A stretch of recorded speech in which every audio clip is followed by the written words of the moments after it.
de suite, nous allons faire un retour en arrière pour reprendre les cours de première année. Nous commençons par le livre de Genèse, bien sûr, qui est le commencement de toutes choses. Les gens se disent prédicateurs aujourd'hui, mais ne maîtrisant pas les 7 jours de la création, ainsi que l'introduction. Seulement on prêche. Sur quelle base? Personne ne maîtrise. Quand il leur pose la question de savoir quelles sont les choses qui ont été créées le 6e jour, ils sont là à aspirer de l'air, regarder dans l'air. Moi je comprends bien, alors que c'est les enseignements de base.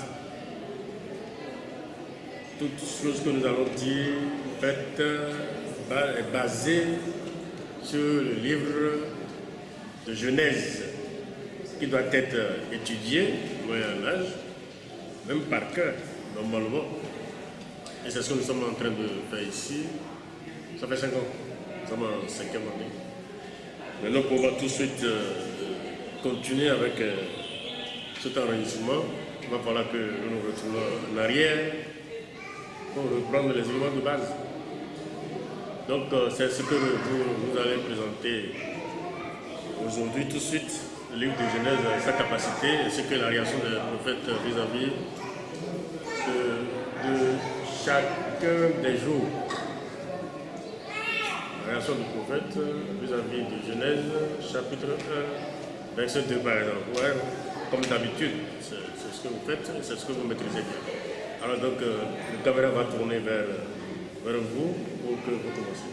Voilà, nous prenons le livre de Genèse, chapitre 1, sinon chapitre 1, verset 1, verset 2. C'est ce que nous allons faire tout de suite. Le Dieu redoutable, le maître de la Sainte Église, que son nom soit éternellement exalté. J'ai à ma charge de vous parler des 2 premiers versets de la Genèse. Il s'agit du verset 1 et du verset 2 du chapitre 1. Voici l'exposé. Au commencement, Dieu créa les cieux et la terre. La terre était informe et vide. Il y avait des ténèbres à la surface de l'abîme. Et l'Esprit de Dieu se mouvait à la surface des eaux. Que devons-nous comprendre de ces 2 versets? Les prophètes ont réagi tout de suite. Face à ces premières actions de l'Éternel. Les prophètes ont réagi tout de suite. Mais quelle a été leur réaction? Le psalmiste nous dit: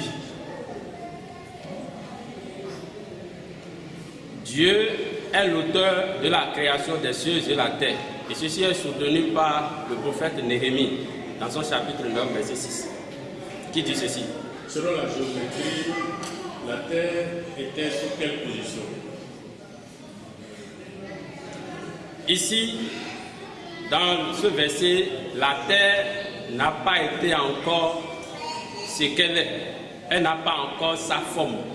Elle est encore à l'état primitif.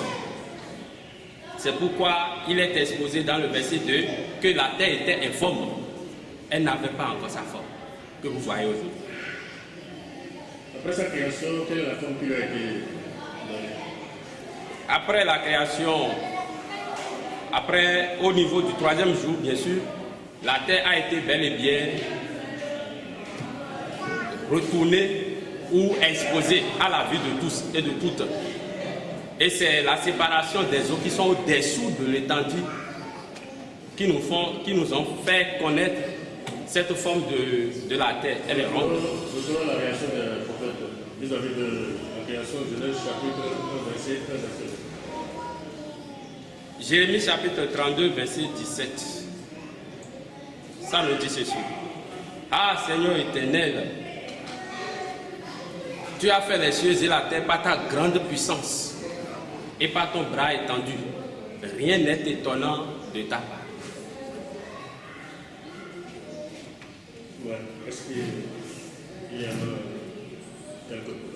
Oui, le psalmiste, lui, ajoute son mot, Psaume 89, verset 12, en nous disant, c'est à toi qu'appartiennent les cieux et la terre. C'est toi qui as fondé le monde.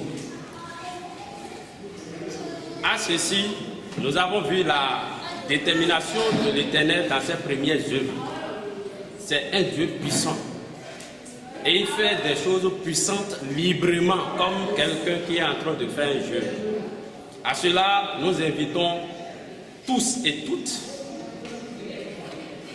à l'imiter, à faire de lui notre secours. Psaume 124, verset 8. Ça nous dit, notre secours est dans l'Éternel qui a fait les cieux et la terre. Je vous remercie. Nous allons faire tout de suite avec le livre de Genèse, chapitre 1, à partir du verset 3, c'est-à-dire le premier jour de la création.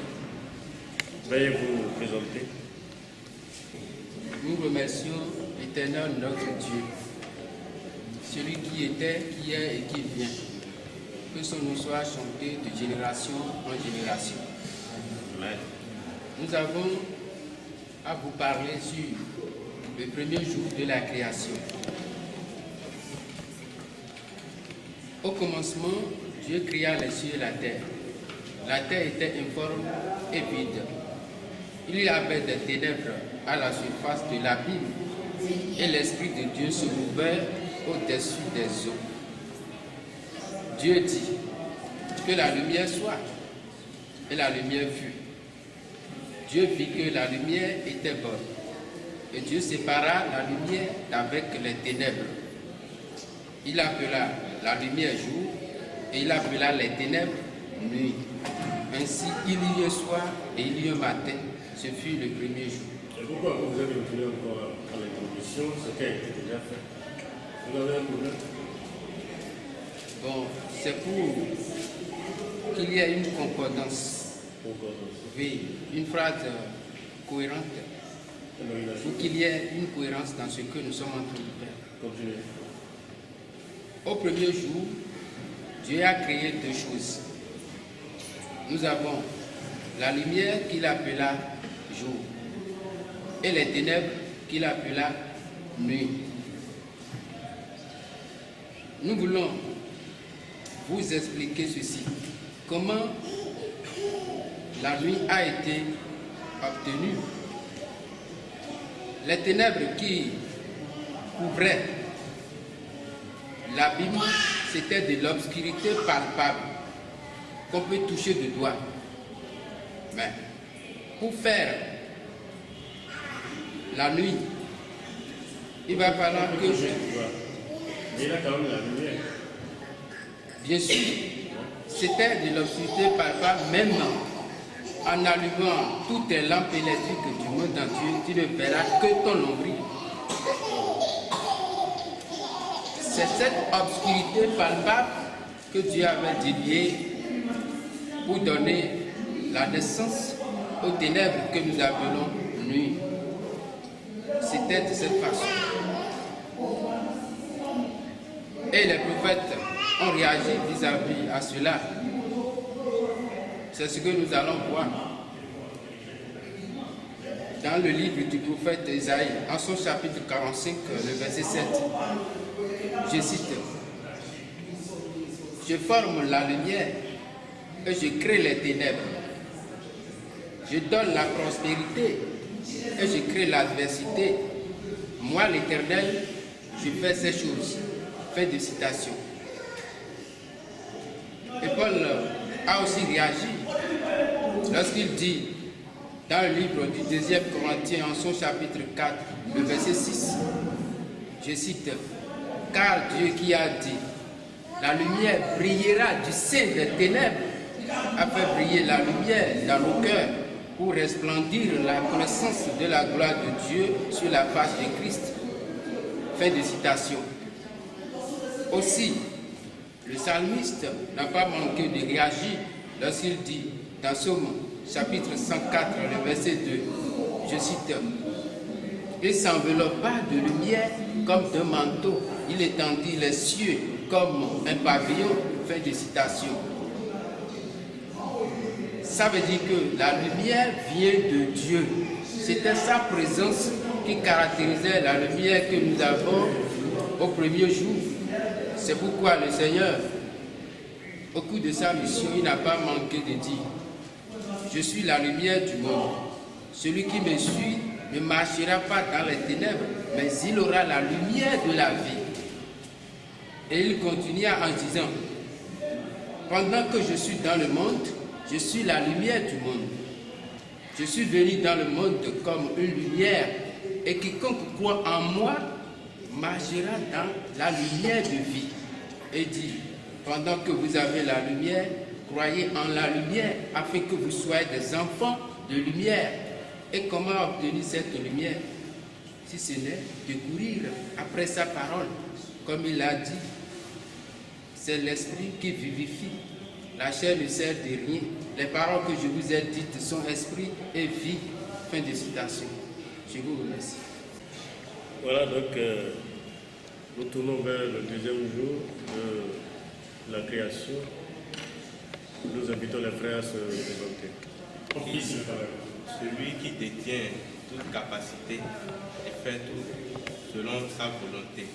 Nous sommes ici devant vous pour vous présenter le second jour de la création qui renferme les versets 6, 7 et 8 du deuxième chapitre du livre de la Genèse. Genèse chapitre 2, versets 6 à 8. Dieu dit qu'il y ait une étendue et qu'elle sépare les eaux d'avec les eaux. Dieu fit l'étendue et il sépara les eaux qui sont au-dessous de l'étendue d'avec les eaux qui sont au-dessus de l'étendue. Et cela fit ainsi. Dieu appela l'étendue ciel. Ainsi il eut un soir et il eut un matin. Ce fut le second jour. Dieu appela l'étendue ciel. Après, il eut un soir.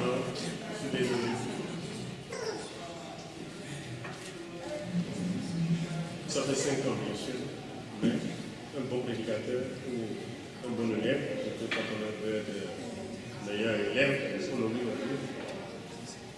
Dieu appela l'étendue. Dieu appela l'étendue ciel. Oui, et après, second jour. C'est vrai. Dieu a raison.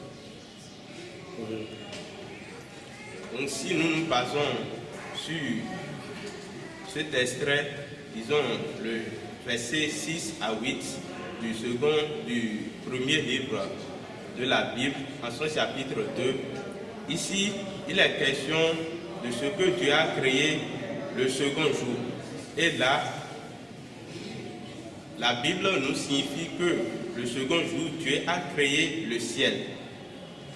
Et en vérité, là, nous allons soustraire une vérité qui est cachée, disant que le second jour, Dieu a créé le ciel et ses armées, comme nous allons lire dans le deuxième chapitre du livre de la Genèse, chapitre 1, qui dit ceci: ainsi furent achevés les cieux et la terre et toute leur armée. Donc si nous revenons un peu en arrière, dans ces extraits, ils nous ont parlé de la séparation des eaux d'avec les eaux. Un peu en arrière, dans le verset 2 du chapitre 1, qui dit ceci: la terre était informe et vide. Il y avait des ténèbres à la surface de l'abîme et l'Esprit de Dieu se mouvait au-dessus des eaux. Donc nous allons laisser place à notre dévancier pour continuer un peu. Merci. Après ce récit des versets 6, 7 et 8 du livre de Genèse chapitre 1, nous allons tenter quelques commentaires par rapport à ce récit-là. Et il nous a cité le verset 2 du chapitre 1er du livre de Genèse en disant que le souffle de Dieu plane sur les eaux.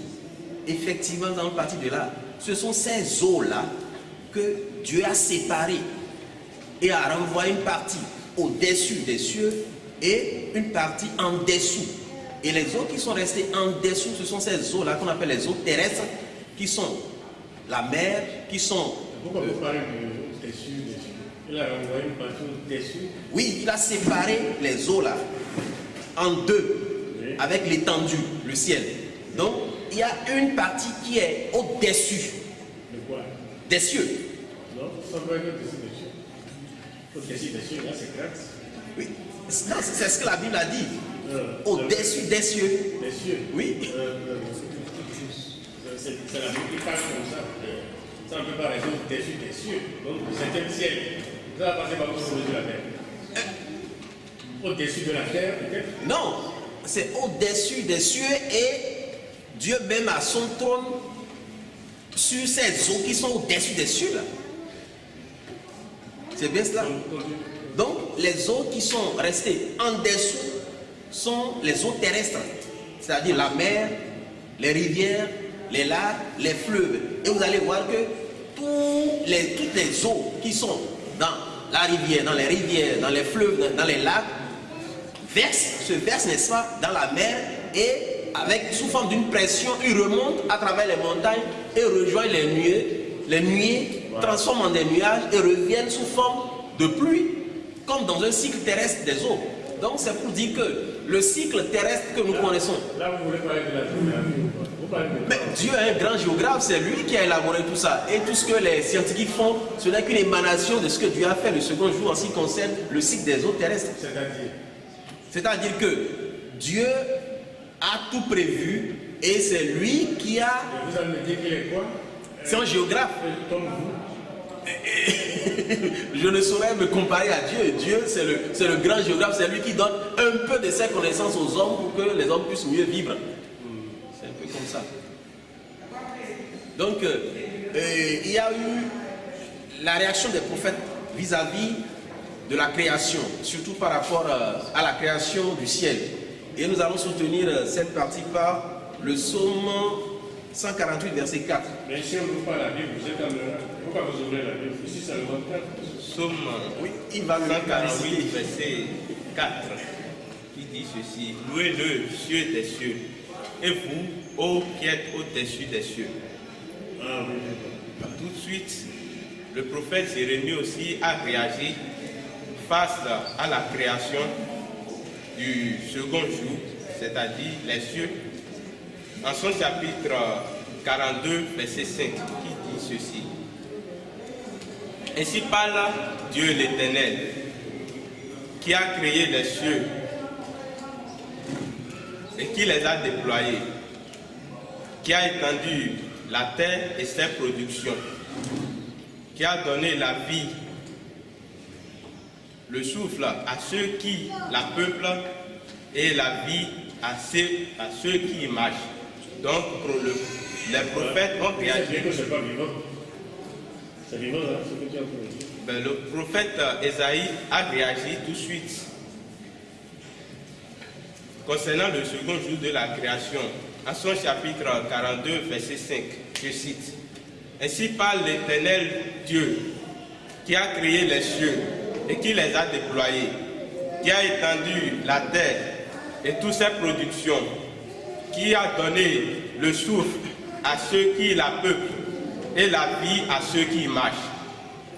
C'en est la fin du récit de cet extrait. Voilà, donc pour synthétiser, pour le second jour, un seul élément a été créé, ce sont les cieux. Et tout à l'heure, le groupe suivant va nous présenter la création, ce qui est dans les mers, ce que Dieu a créé et qui sont dans les mers. Merci beaucoup. Vous avez été même incapable de parler des eaux qui sont au-dessous des cieux. Au-dessous des cieux. On en a parlé, papa. On a dit que les eaux qui sont au-dessous des cieux sont les eaux terrestres. Et que nous avons la Moi, mer. je ne connais que les animaux terrestres, je ne connais pas les eaux terrestres. Vous voulez dire quoi là? Pourquoi vous voulez venir en parlant des eaux terrestres? Ce que moi je ne maîtrise pas. Bon, puisque en dessous des cieux, nous avons la terre. Oui. Voilà. Et nous parlons des eaux. Et les eaux terrestres dont nous parlons, ce ne sont que les eaux que nous voyons sur la terre. La mer, c'est la mer, c'est celui qui est, quand on est sur la terre, on voit la mer. Et c'est une étendue. On voit aussi les lacs, on voit aussi les rivières, on voit aussi les fleuves. Donc ce sont ces étendues d'eau-là que nous appelons les eaux qui sont au-dessous des cieux. Et nous constatons que ce sont en fait les mêmes eaux, puisque rivières, lacs, fleuves, tous ces eaux-là vont à la mer et puis remontent. Les rivières vont au fleuve, les fleuves vont à la mer. Oui. Et la mer, sous forme de pression, les eaux remontent par les montagnes et vont dans les nuées. Oui. Et reviennent sous forme de pluie et arrosent la terre encore et alimentent. La géométrie, sous quelle forme les eaux reviennent sur la terre? En prenant quelle forme selon la géométrie? Pour remonter, pour redescendre. C'est les eaux sous forme de pluie. Les eaux descendent sous forme de pluie. Voilà. Ici, c'est le schéma qui illustre le cycle des eaux. Et ici, nous avons un peu schématisé le bas qui est la terre et puis le haut qui constitue les nuées. Nous avons les eaux que j'ai appelées tout à l'heure les eaux terrestres, à savoir les eaux des lacs, les eaux des fleuves, les eaux des rivières et les eaux des mers. Puisque toutes ces eaux, en dehors de la mer, les eaux du lac, les eaux des fleuves et les eaux des rivières vont dans la mer. Donc il y a une forme de pression qui s'exerce sur la mer. Ça c'est un peu le cycle des eaux. Et voilà. Qu'appelle ton cycle? Le cycle, c'est le mouvement des eaux, leur évolution dans la nature, où ils vont et d'où ils viennent et comment ils vont. Donc, on a constaté. Leur pression est où dans tout ça? La pression des eaux se trouve dans leur montée vers les nuées. Et ça s'opère. Ça se montre comment? Démontre-nous ça. Voilà, c'est. Ça c'est quoi ça? Ici, nous sommes sur la terre. Oui. Ici, nous sommes dans les nuées. Oui. Et les eaux remontent vers les nuées sous forme de pression par les montagnes et reviennent sous forme de pluie sur la terre. Alimentent les eaux terrestres, les eaux terrestres rejoignent la mer et remontent encore sous forme de pression à travers les montagnes et rentrent dans les nuées. C'est bon, merci. Et il transpire, ouais. Pourquoi vous transpirez? Vous transpirez? L'appareil que vous faites là. Voilà quelqu'un qui transpire. Voilà, donc nous tournons tout de suite vers le troisième jour, il me semble. Veuillez vous présenter. Nous remercions l'Éternel. Nous sommes ici pour présenter le troisième jour de la création. Dieu dit que les eaux qui sont au-dessus du ciel se rassemblent en un seul lieu et que le cercle apparaisse. Et cela fut ainsi. Dieu appela cette terre et la masse des eaux mères. Dieu vit que cela était bon. Puis Dieu dit que la terre produise de la verdure, de l'herbe portant de la semence, des arbres donnant du fruit selon leur espèce et ayant en eux leur semence sur la terre. Et cela fut ainsi. La terre produisit de la verdure, de l'herbe portant de la semence, des arbres donnant du fruit et ayant en eux leur semence selon leur espèce. Dieu vit que cela était bon. Ainsi, il y eut un soir, il y eut un matin, ce fut le troisième jour. C'était Genèse chapitre 1, verset 9 à 13. Nous pouvons tout de suite remarquer qu'au troisième jour, il y a ces choses qui ont été créées. Nous avons d'abord les eaux, la mer, nous avons la terre, nous avons la verdure, nous avons les herbes portant en eux leurs semences. Nous avons les arbres donnant du fruit selon leurs semences et selon leur espèce. Et tout de suite, nous allons voir la réaction des prophètes vis-à-vis de ces 5 choses créées. Nous pouvons lire dans le psaume 24, verset 2, qui dit « Car il a fondé sur les mers et a fermé sur les fleuves ». Le psaume 33, verset 7 aussi nous dit « Il amoncelle en un tas les eaux de la mer, il met dans des réservoirs les abîmes ».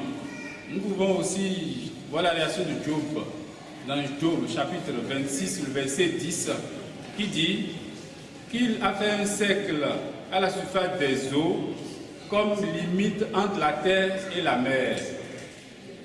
Nous pouvons aussi ajouter dans le psaume 104, verset 9, tu as posé une limite que les eaux ne doivent point franchir, afin qu'elles ne reviennent plus couvrir la terre. Et aussi dans le psaume 136, verset 6, celui qui a étendu la terre sur les eaux, car sa miséricorde durera. Nous pouvons aussi ajouter dans le livre de Salomon, Ecclésiaste chapitre 1, verset 4, qui nous dit « Une génération s'en va et qu'une autre vient, mais la terre subsiste toujours. » Ça montre réellement que Dieu a ordonné à la terre et puis la terre a obéi. Donc je peux te dire aujourd'hui, si Dieu t'ordonne quelque chose, il faut obéir. Sinon, si tu n'obéis pas, c'est la mort surnaturelle. En somme, nous pouvons retenir pour le 3e jour que déjà au 3e jour, Dieu a commencé par préparer ce dont l'homme doit se nourrir, puisque l'homme créé au 6e jour est à l'image de Dieu. C'est ce qui illustre le psaume 104, le verset 14 qui dit « Il a fait germer l'herbe pour le bétail et les plantes pour les besoins de l'homme, en sorte que la terre produise de la nourriture. » C'en est la fin de notre message. Merci. Comment vous appelez? Il y a combien de choses qui ont été créées le 3e jour? Il y a 5 choses qui ont été créées le 3e jour. Vous pouvez les citer? Oui, nous avons les eaux, nous avons la terre, nous avons la verdure, nous avons les herbes portant de la semence, nous avons les arbres donnant du fruit selon leur semence et selon leur espèce. Merci. Dieu dit que les eaux qui sont au-dessus. Ouvre largement la bouche. Dieu dit que les eaux qui sont au-dessus du ciel se rassemblent en un seul lieu et que le sec apparaisse. Et cela fut ainsi. Dieu appela cette terre et la masse des eaux mers. Dieu vit que cela était bon. Puis Dieu dit que la terre produise de la verdure, de l'herbe portant de la semence, des arbres fructueux donnant du fruit selon leur espèce, et ayant en eux leur semence sur la terre. Et cela fut ainsi. C'est tout ce que je veux. C'est tout ce que je veux. Voilà donc quelle est la position de la mer, quelle est la position de la terre, et quelle est la position de la terre. Oui. C'est la terre qui est au 3e jour. Nous avons d'abord la terre, nous avons ensuite les eaux. Pourquoi elle est créée? Pourquoi on l'appelle terre? On l'appelle terre parce que ce dont l'homme, créé à l'image de Dieu, aura besoin est sur la terre. Oui, c'est juste. C'est très simple. C'est juste, non? Oui, c'est pas juste. Selon toi, c'est juste. Et c'est fini, ça s'arrête là, c'est fini. Tu n'as plus rien de la tête. Je peux aussi ajouter que l'homme a été tiré de la terre. L'homme a été tiré de la terre. Et c'est dans cette terre qu'il retournera cette terre. Qui t'a dit que l'homme a été tiré de la terre? L'homme ne sort pas à la terre, ça ne se voit. L'homme a été tiré de la terre. Le premier homme, Adam, a été façonné par Dieu de la terre. De la terre. De la poussière de la terre. La terre n'a jamais donné, non? Peut-être les animaux. De la poussière de la terre. C'est pas comme ça.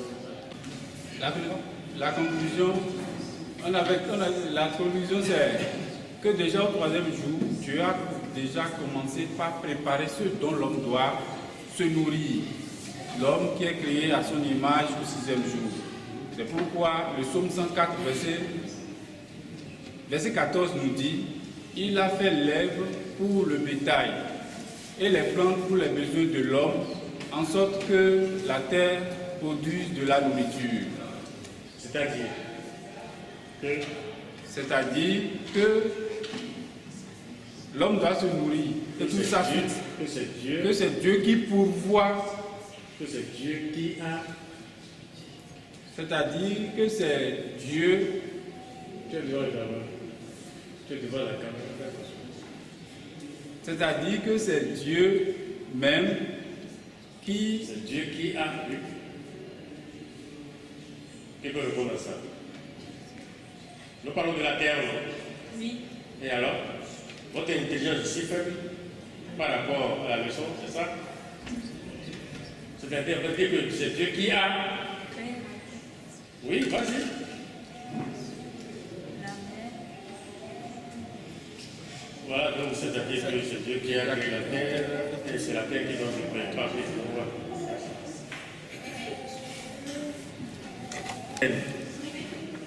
Il y a une lumière qu'on utilisait avant, la lumière électrique là. Qui connaît ça? Oui, c'est quel genre de lumière? Ah, c'est des lampions, oui, voilà, une lanterne. Mais eux ne sont pas lampions. Lampions, c'est la sorcellerie. Non, pas de lampions. Même si je leur dis que c'est la lampe à Aladdin, là, je leur donne trop de valeur. Ce n'est pas Aladdin. C'est quelle lampe? La lampe. Bon, voilà. Non, la lampe TITO. C'est aussi bon. Qui a dit oui? Qui connaît ça? Qui a dit oui tout de suite? C'est toi, tu connais ça? Oui. Ça trouve du travail. Pour qu'elle puisse donner de lumière là. On fait beaucoup d'efforts, oui, effectivement. Ils sont trop lents, c'est pas séduisant. On est là, on parle comme ça, comme quelqu'un qui est tombé de l'avion et qui n'a pas fait toute attention. Là où il va, là où il tombe là, il n'y a que de la mare. Qu'appelle-t-on mare? La mare, c'est quoi? Tu tombes de l'avion, tu te retrouves dans la mare. C'est quoi? Ça, c'est écrit même comment? La mare. M-A-R-E. Non. Bien sûr. C'est pas ça. La mare. Oui. M. Vas-y, M-A-R-E. Non, non, c'est faux. C'est parce que vous êtes des intelligents, là. Vous êtes des. Comment on appelle là?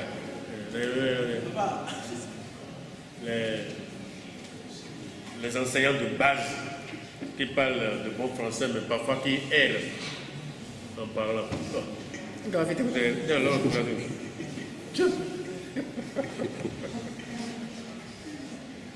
La mare. Si c'est la marée, ça prend 2 heures tout de suite. La mare, c'est comme une forme de marinier. Oui. Mais boueux.